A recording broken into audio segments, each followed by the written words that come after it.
Здравствуйте, товарищи. Welcome back to Russian Through Propaganda. Today's day 40, and we're wrapping up this chapter and our coverage of verbs of motion with a few additional details. This may be a rather short lesson because we've covered the important and the difficult stuff already. Let's start out with the point we already made. Actually, let's look at a poster quickly. Мужеством, ловкостью, силой горды множим советских спортсменов ряды.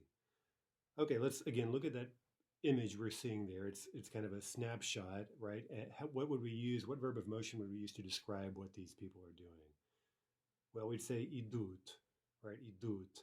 And again, we see here even in the image that we have a clear sense of a forward march, right? They're clearly underway. Remember the key word underway, right?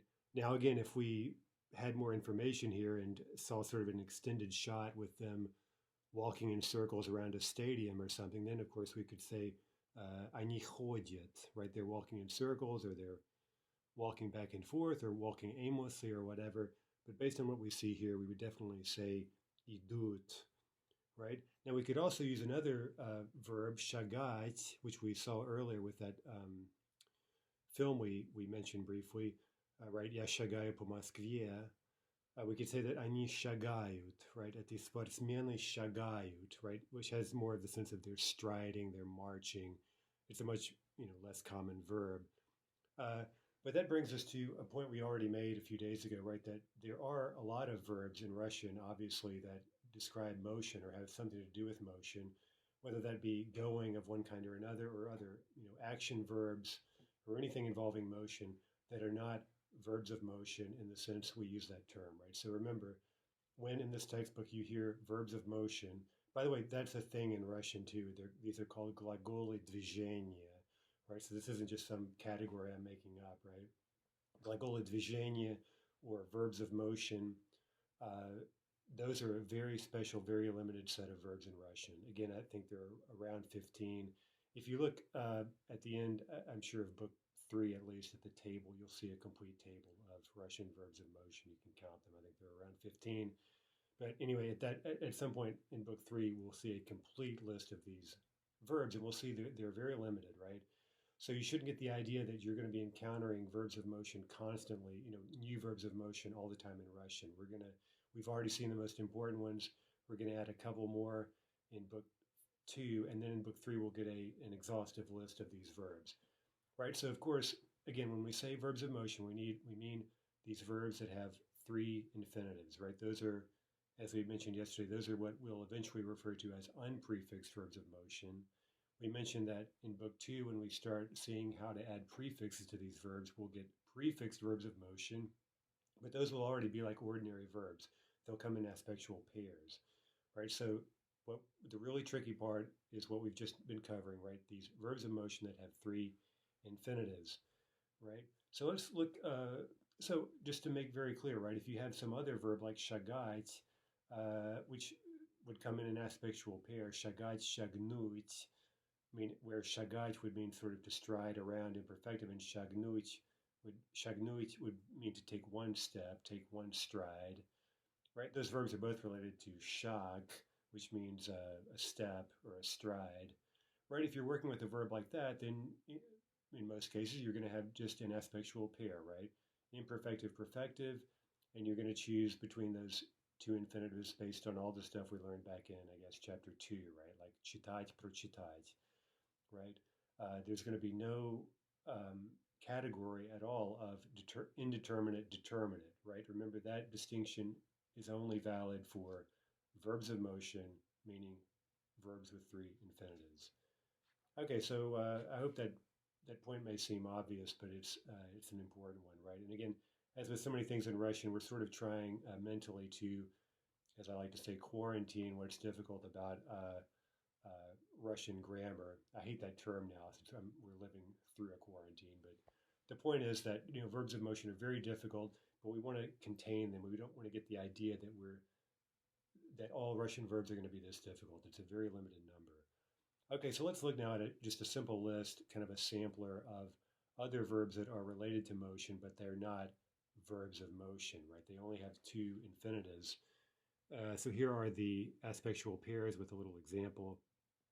Гулять, погулять, that means to stroll. That's an extremely common verb, гулять.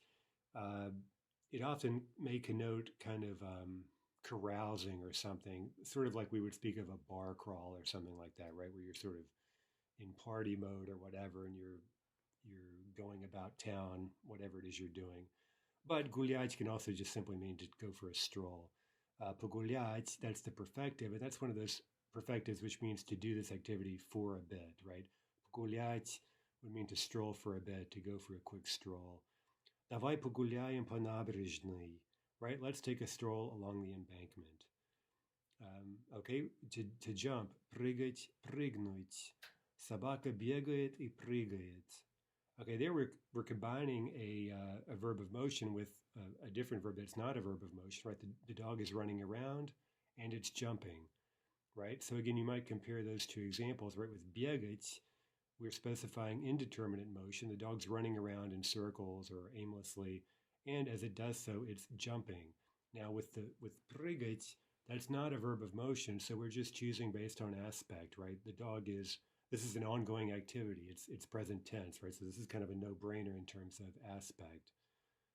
Okay, then the verb we mentioned, шагать, шагнуть.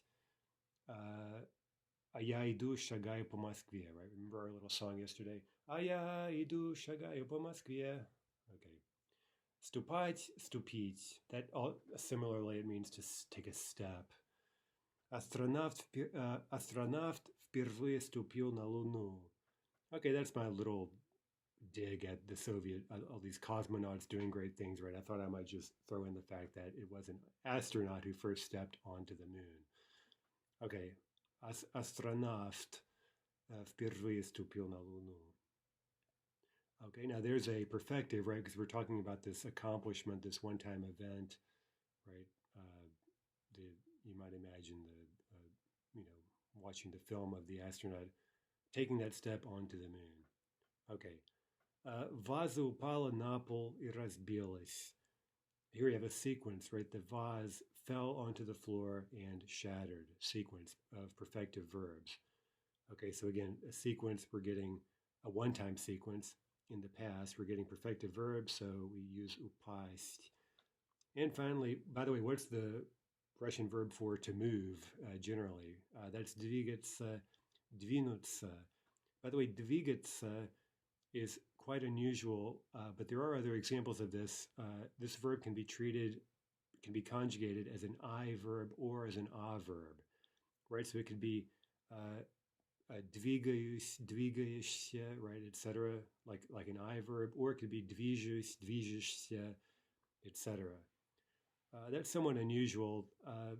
In some cases, and this is a bit more common in you see something similar things in other Slavic languages where a verb that historically may have been somewhat tricky, right? Adverbs are maybe a bit trickier than others with the mutation and everything.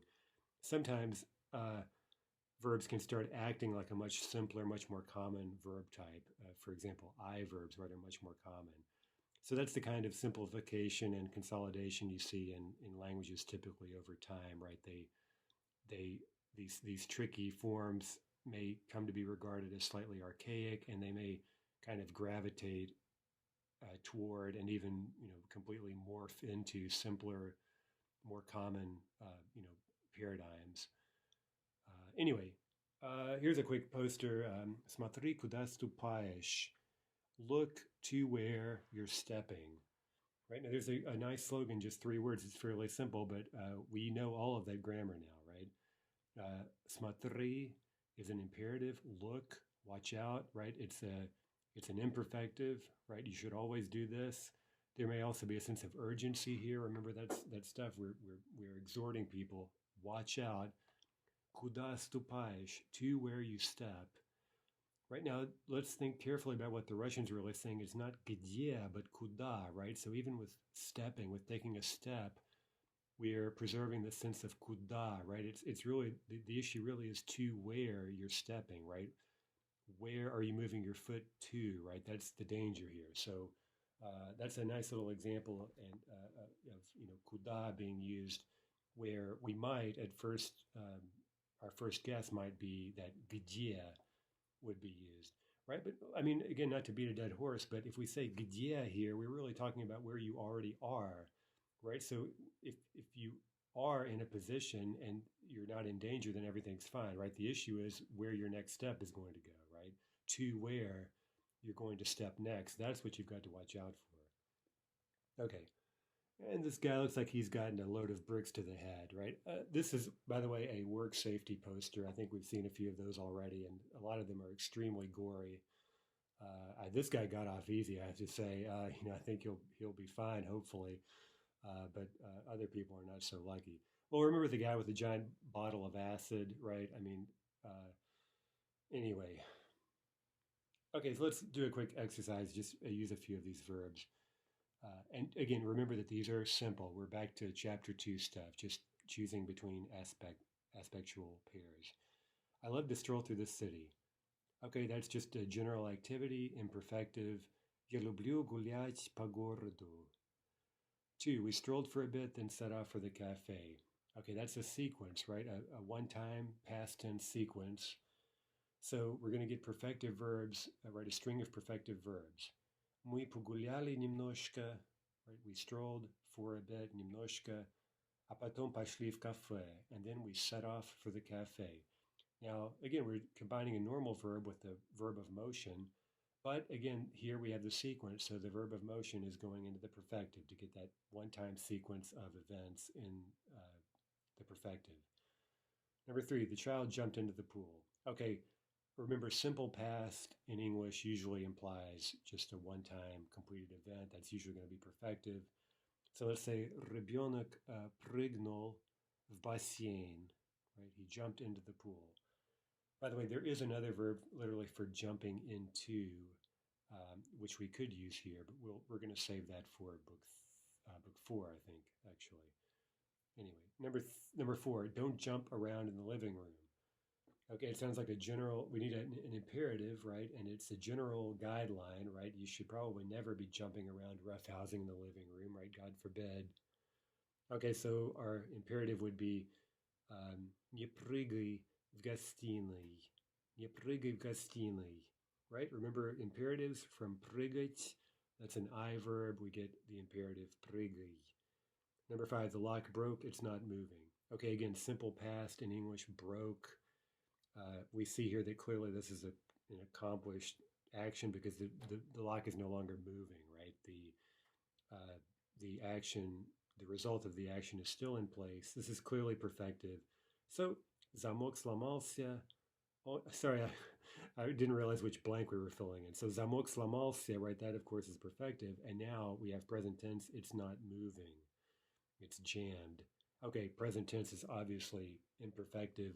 Он не движется, or он не двигается, right? So that verb you can treat as an I verb or an a verb.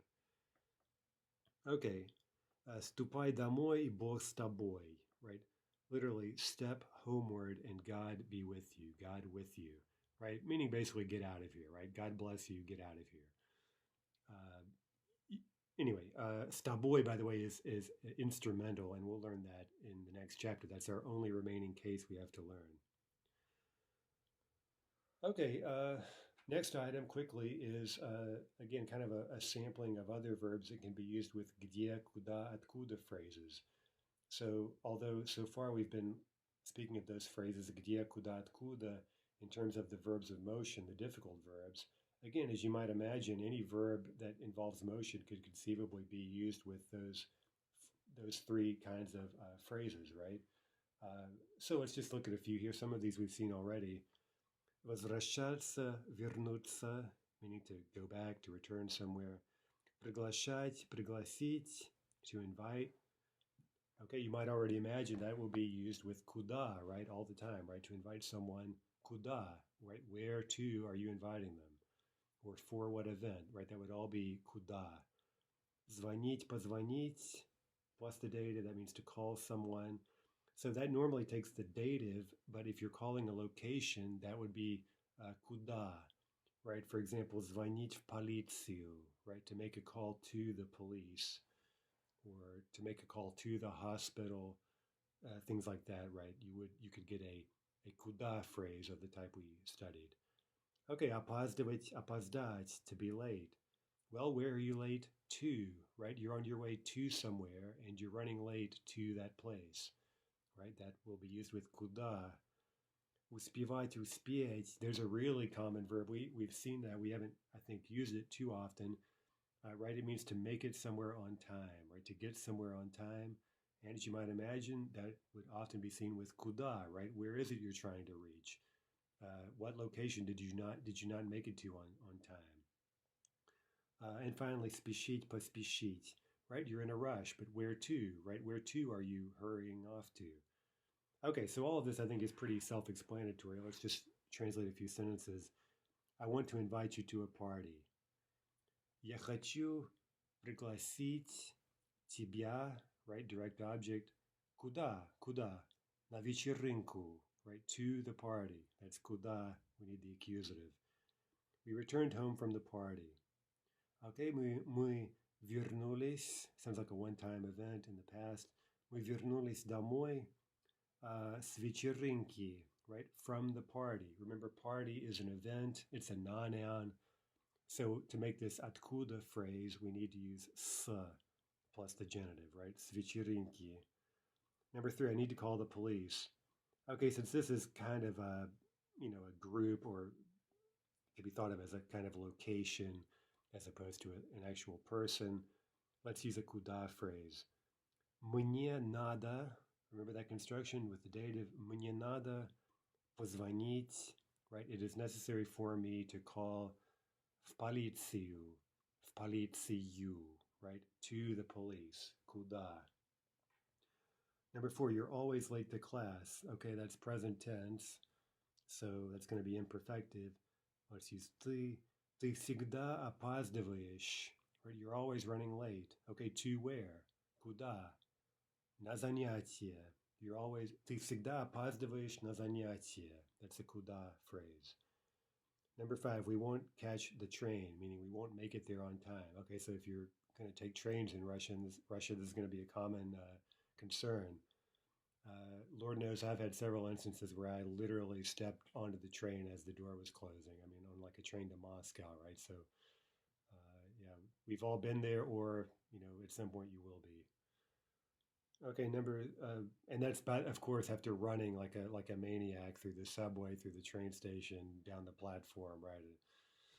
Anyway, number 6, one should make it. Sorry, don't think we translated number 5. We won't catch the train. Okay, that's a future tense, right? We will not catch the train. It sounds like a one-time event. Maybe we're afraid, oh my God, we're not going to catch the train. So let's use perfective, and that will be future tense in meaning. Мы не успеем. Мы не успеем. Okay, куда? Where is it we're not getting to on time? На поезд. На поезд. Number 6, one should make it to class on time. Okay, we saw this just a moment ago, but let's think, oh my God, what's the Russian for should, right? And this is the kind of thing that can maybe stump people for a moment. But remember, when we're talking about necessity, right, something we need to do or should do or something like that, the easiest way to say that is often just nada, right? Nada plus an infinitive. So nada what? Nada успевать. Nada успевать. Now we're using the imperfective here because this is a general sort of guideline, right? It's not that we need to be to class on time just on a certain day, right? It's generally a good idea, right? So надо успевать, and then the question is куда, right? To where should we make it on time? На занятие, right? To class. Number 7, I'm rushing to work. Okay, I'm rushing, that's present tense, imperfective. Я спешу. Okay, куда? На работу. Я спешу на работу, right? I'm hurrying off to work. Remember that работа is a na noun. Again, I'm not really sure why that is. It's not obvious. I guess maybe if it helps, you could think of work as an event, as a gathering of people, or as a performance, right? If that suits your fancy, maybe. Anyway, okay. Let's ask a few discussion questions. Ты опаздываешь иногда на занятия? Часто, right? Do you sometimes, are you sometimes late to class? And then kind of a follow-up, часто, right? Often? Are you often late to class? Number two, тебе будет грустно, когда ты вернешься домой из России. Will it be sad for you? Translating rather literally, will it be sad for you when you will return home or homeward, right? That домой, as we'll discuss in a moment, is to home, right? When you will return to home from Russia. Da. I think you will be quite sad. I'm always a bit sad to leave Russia. Number three, ты часто звонишь домой? Do you often call home? Каждый день или каждую неделю? Okay, there are some frequency questions, right? Do you call home каждый день или каждую неделю? Every day or every week? Number four, ты успел сегодня на первое занятие? Did you make it today to your first class? Did you make it on time to your first class? Or feminine, ты успела сегодня на первое занятие? Number five, куда ты спешишь после урока русского языка? To where do you hurry after the lesson of Russian language, right? After your Russian class, where are you rushing off to? I always wonder, right, these students who are packing their bags 5 minutes before class is over and driving me crazy. I'm very sensitive to noise. I do not like noise. And anyway. Number six, у тебя будет вечер... Sorry, that's a statement, not a question. У тебя будет вечеринка. You will have a party. Кого пригласишь? Right? Кого пригласишь на вечеринку? Whom will you invite to the party? Okay. Okay, let's use a few of these verbs, some more examples, and now let's review these где, куда, откуда phrases. We've done a lot of this, but it's hard to overemphasize how important this is. Okay, number one, I'm returning, and we see here we need откуда, so this will mean I'm returning from Moscow. Возвращаюсь из Москвы. Я возвращаюсь из Москвы. I lived, где, right? I lived in Moscow for an entire month. Жил в Москве целый месяц. Okay, в Москве. Number two, Peter. Remember that short form for Petersburg, kind of colloquial, kind of affectionate. Let's see. Tomorrow she will fly and she'll set off on a one-time future journey. Куда? Okay, she'll set off for Petersburg. Она завтра полетит в Питер. Она будет учиться. She will study. She will go to college. And then где? Well, in Petersburg, в Питере, or в Петербурге. Number three, вокзал. Okay, we will soon return, and then we need an откуда, from the train station. Вокзал, if you recall, is a noun, so here we'll use с. Мы скоро вернемся с вокзала. Okay, question. Что вы делаете? What are you doing at the train station, right? A где phrase. Что вы делаете на вокзале? Number four, in an hour from now, I will return, откуда, from lecture. That's an event, it's a noun. Через час вернусь с лекции. Okay, now a question. Was Pasha at the, is he at the lecture today, right? Где?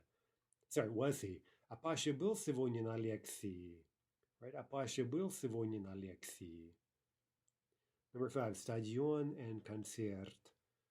Okay, are you going today? And here we're combining two куда phrases, right? We're telling where we're going and the event we're going there for. Ты идешь сегодня, okay, to the stadium. That's a noun, usually. Ты идешь сегодня на стадион. Okay, and then на концерт. Right, so we're going to a stadium concert, right? A concert at a stadium. Конечно, of course I am. Number six, библиотека. I'm hurrying. Okay, куда? I'm hurrying to the library. Я спешу в библиотеку. Я должна сегодня весь день работать. Где? Okay, I need to work all day today at the library. В библиотеке. Number seven, урок. right? Lesson, a lesson. The student was late today. Okay, куда? Where was he late to? To class, which is an event. Студент опоздал сегодня на урок. Но он почти каждый день опаздывает. Sorry, I thought for a moment there was a typo. We want to simply say he's in class almost every day, right? Но он почти каждый день на уроке. Number 8, novosелье, which is I'm not sure we've seen that noun yet. It's a party you have to sort of christen a new apartment, right? To celebrate, it's kind of like a moving party, right? So often once you've moved into a new apartment, you'll call some friends over and you will often have a bit of vodka, right? To cleanse, so to speak, to the new apartment, right? That's called a novosелье. Ты не опоздаешь на новоселье завтра, right? Will you be late to the housewarming party tomorrow? Again, that's an event, so it's a non-noun. Okay, let's say I'll be at the party all evening. Я буду на новоселье весь вечер. Number 9, театр. She was, okay, it's a little bit hard to translate, although it's a very simple phrase. She was very running late to the theater. Let's just maybe put it that way, right? Она опаздывала means she was running late. Now note the imperfective. She was in the process of running late. It's not that she was late yet, but she's getting there, right? She is running late. Okay, очень, right? We throw in this qualifying adverb meaning she's running really late. She's really running late. Okay, куда? В театр. Right? She's running late to the theater, or she was running late to the theater. Meanwhile, her подруга уже час ее ждала где? Right? Meanwhile, her female friend had already been waiting for her, had been awaiting her at the theater for an hour. Okay, so a где phrase with театр will be в театре. Okay, let's get a few verbs. I think some of these are new with где, right? Verbs we'll often see with где phrases. Оставаться, остаться means to remain. Okay, now there's an avai verb. I warned you earlier that we'll get a lot of avai verbs as we see new prefixes added. Here's an example, оставаться. So that will conjugate, see if you can remember. I remain would be остаюсь, остаешься, остается, and so forth. Остаться, that's an in verb. That would be останусь, останешься, останется. Okay, another verb, оставлять, оставить, to leave something, right? To leave it behind, to leave something where, right? Where did you leave it? And finally, забывать, забыть. We've seen that it means to forget, and you can talk about, well, I forgot. Russians will say things like, I forgot my key at home, right? Meaning I left it at home, I forgot it there, right? That would combine with a где phrase. Okay. Now it may help to visualize, right? Why are we using где here? Because there's no real motion involved, right? You may be leaving the place or whatever, but if you, for example, leave a key at home, the key is just stationary. It's sitting there. It's right. It's not moving. So I hope that helps maybe clarify why we're getting где here. It's not like you're throwing the key back into the house or something like that. Okay, number 40. Exercise 40. D. I often leave my student ID at home. Okay, student ID is a студенческий билет. And you'll usually be issued one of those if you study study in Russia, really almost anywhere. You'll get some kind of an ID.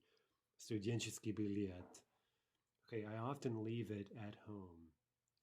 Okay, so to leave, this is a present tense verb, imperfective.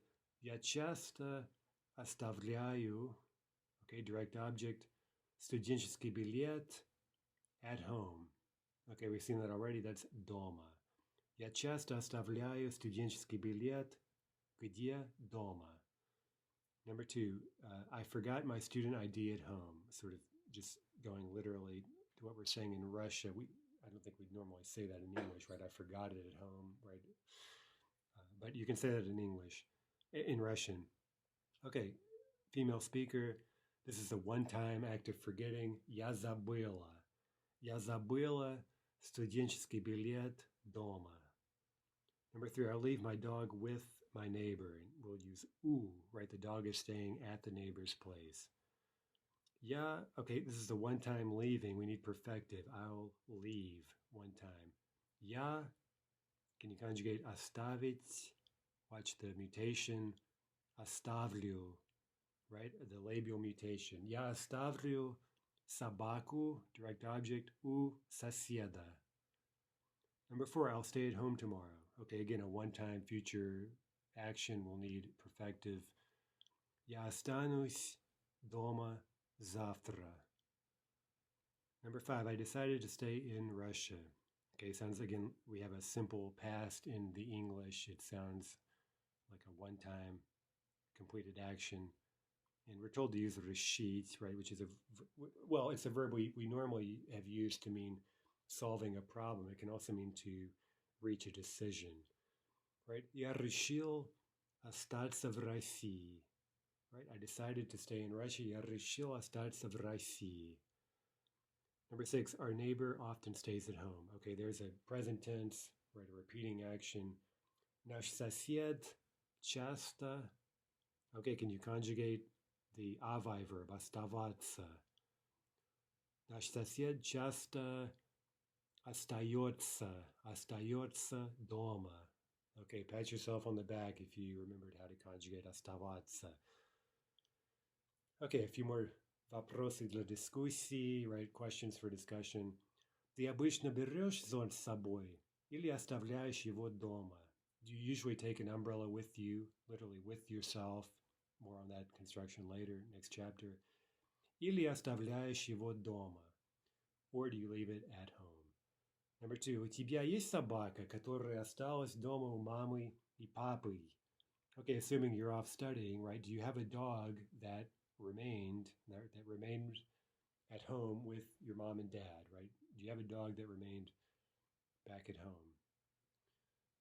А если так, ты скучаешь по собаке, right? If that's the case, then do you miss the dog, right? Ты скучаешь по собаке или по кошке, right? Do you miss the cat or the dog? Number 3, тебе скучно, когда остаешься дома? Are you bored? Is it boring for you when you remain at home? And finally, ты часто забываешь телефон? А где?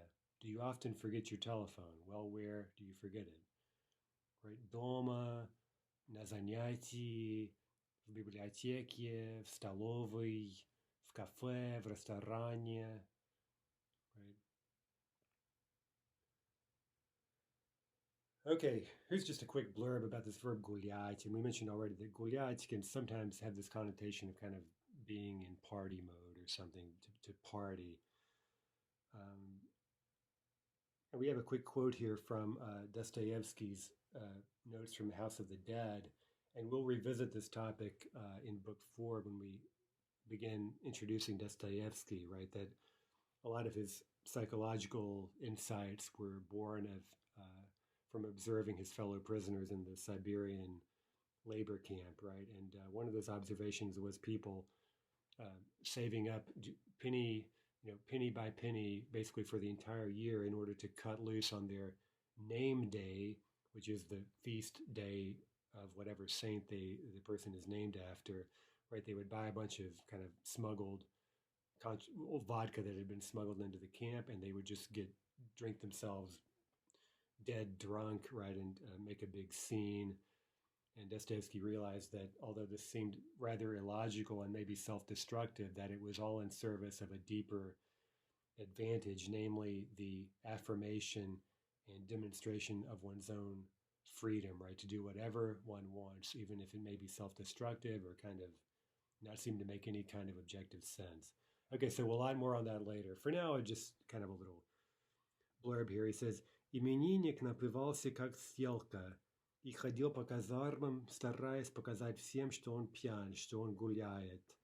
Везде в русском народе к пьяному чувствуется некоторая симпатия.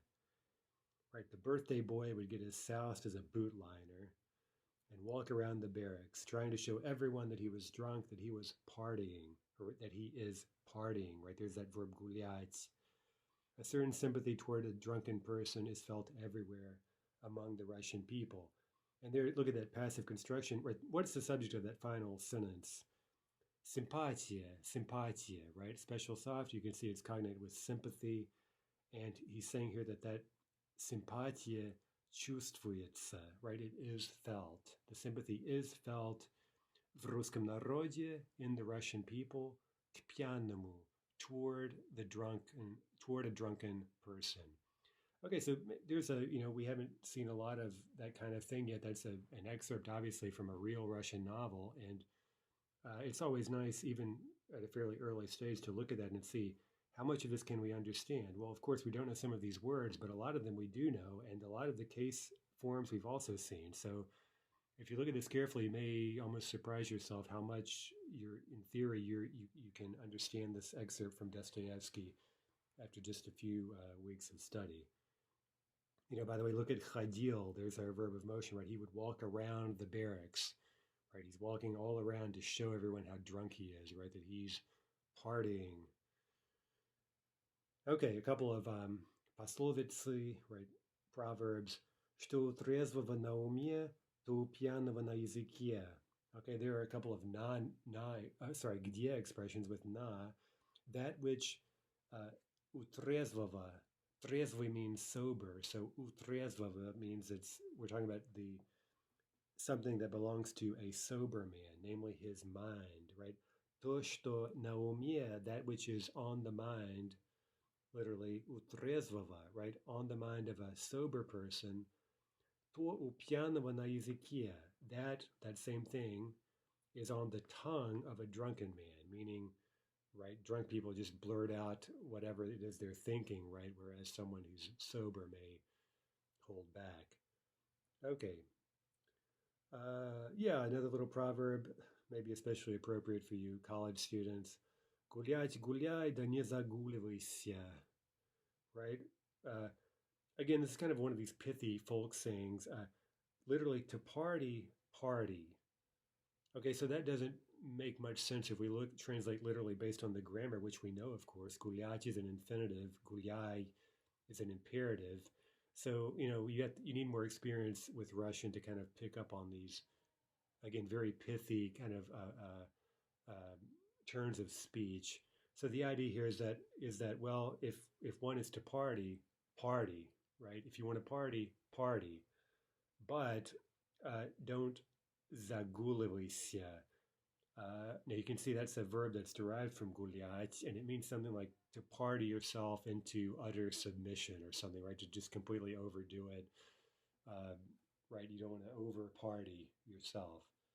Here's a quick poster on this topic of что у трезвого на уме, то у пьяного на языке. We see it actually on this propaganda poster, right?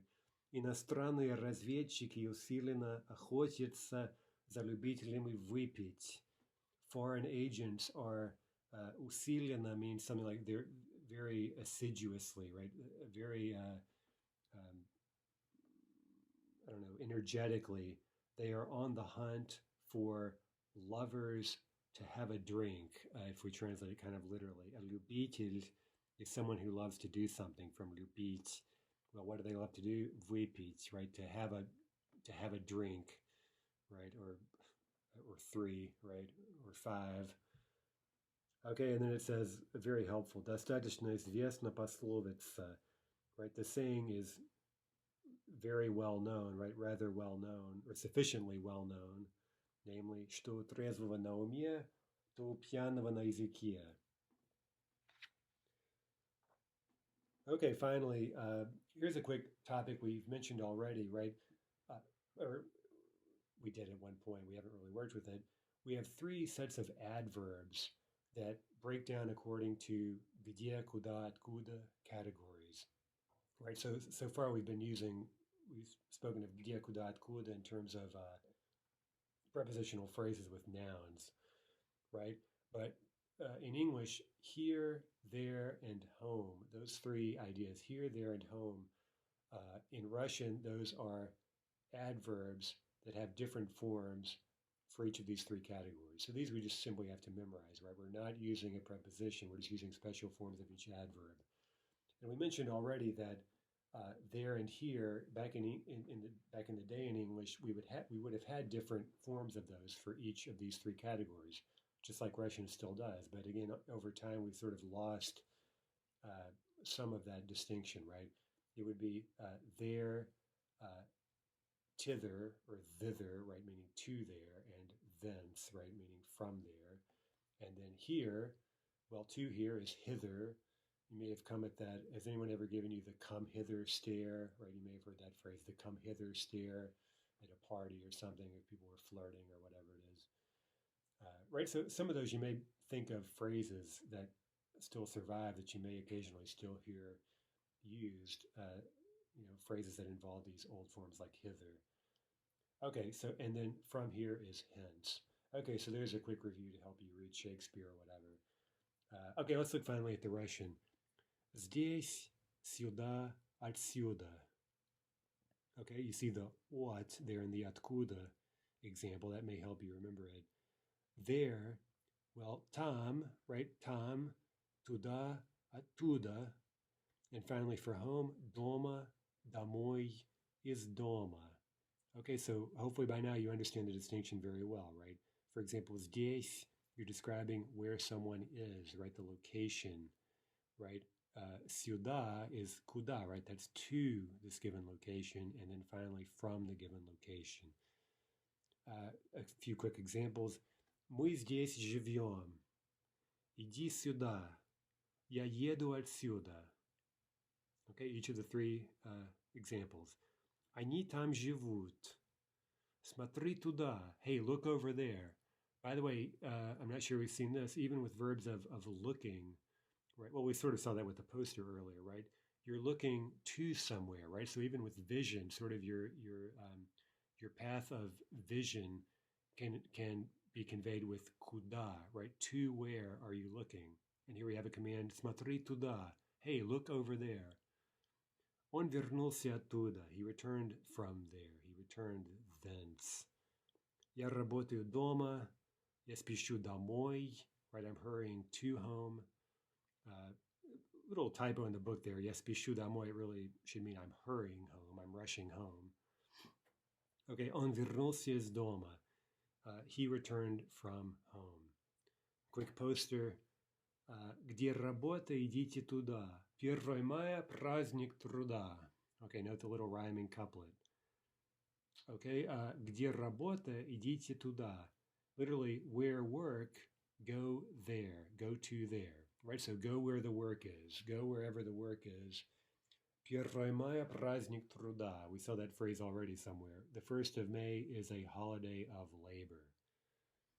Okay, let's fill in a few blanks with these adverbial forms. This is quite easy, right?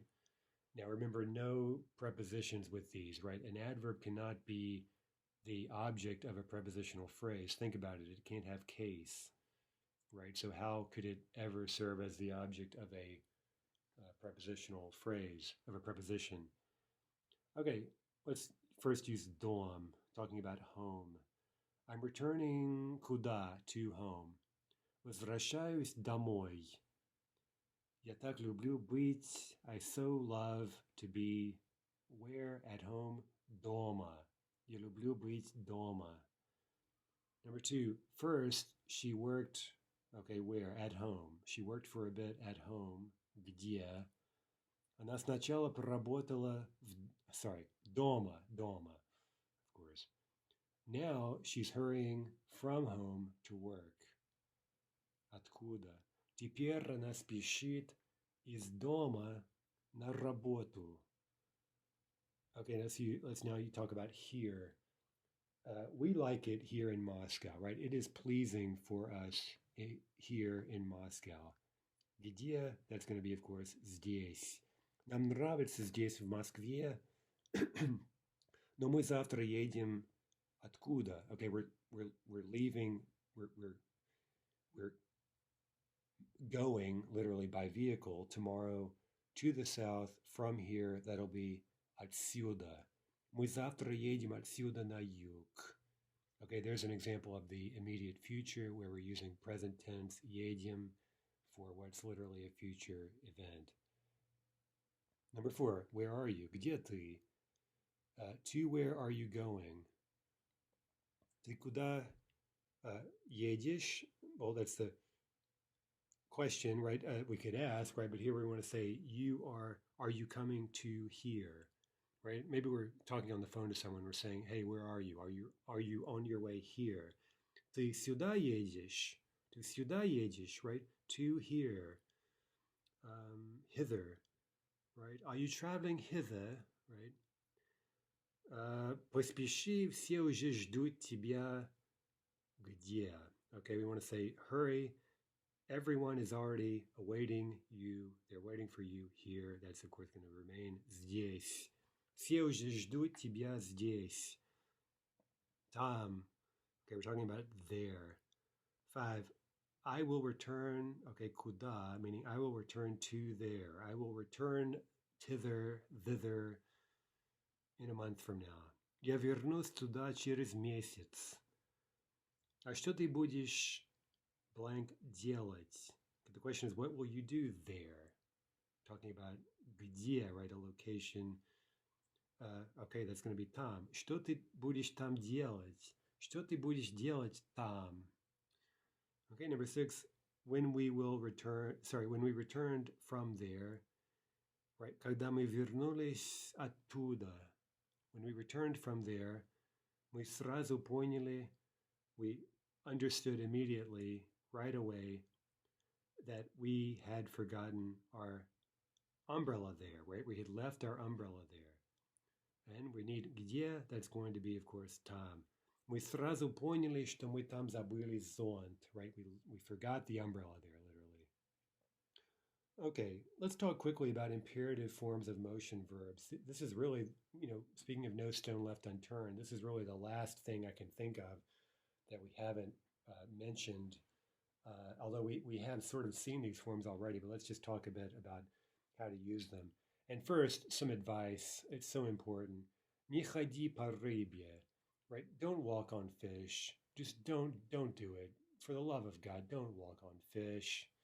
How many times do I have to tell you? Okay. Okay. So there's another work safety poster, right? For some of these, I just hate to think about the accident that had to occur for and the number of accidents that had to occur for someone to go to the trouble of printing up one of these beautiful posters to warn people against it, right? How many people had to spill acid on their heads for someone to make a poster about it, right? I mean, this guy, I wonder how many times he stepped on fish, right? And then as so often we see this disembodied hand telling him what to do. By the way, I'll return to this theme later about these gigantic hands you see all over the place on Soviet posters. Look out for it. It's kind of peculiar.